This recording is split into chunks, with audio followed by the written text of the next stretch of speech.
reading my story, Chasing Rainbows.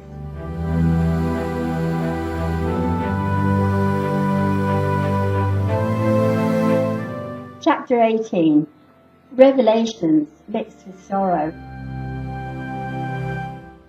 Victoria was buried 5 days later in the family cemetery which lay just beyond the orchard. Earlier, the folk from the household and the village had gathered outside the church to pay their last respects and to offer their condolences. Victoria's grandfather, Jonathan Baxter, had travelled over from France, arriving upon the eve of the funeral.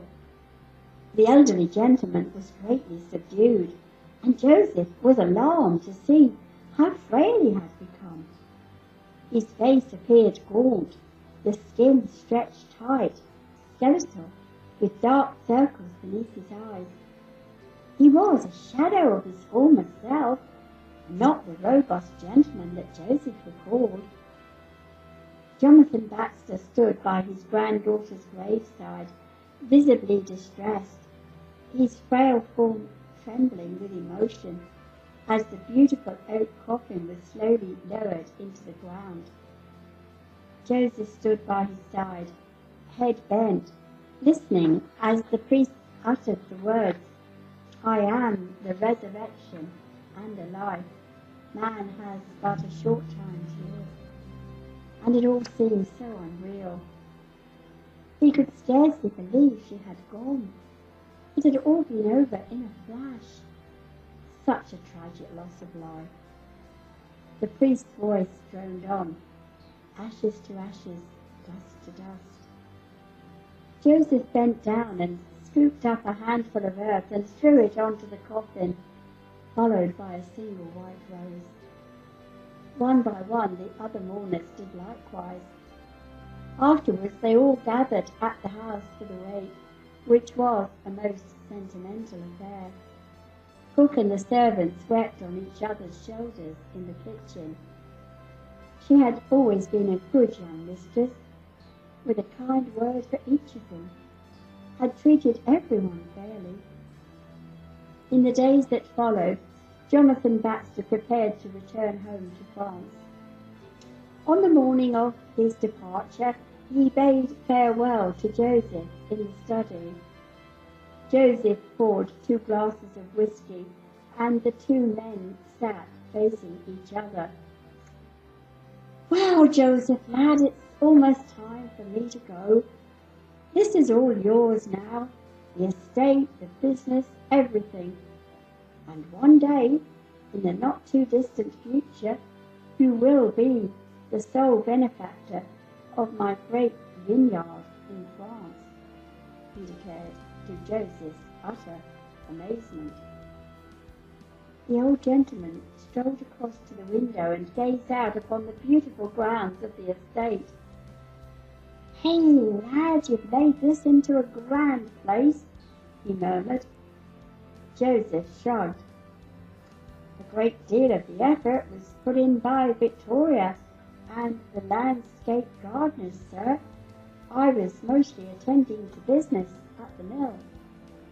The old gentleman regarded him in a critical manner. "I gathered that, lad. I'm sorry things did not turn out to your satisfaction in regards to your marriage." He continued to regard Joseph, who was visibly shaken by his last remark. Yet aware of how he felt within his heart, he was powerless to defend himself. "I let her down badly. She deserved better," he admitted. He felt like a right scoundrel.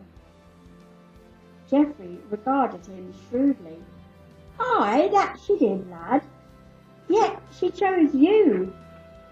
That lass worshipped the ground you trod on, and from what I conclude, you gave her little enough in return.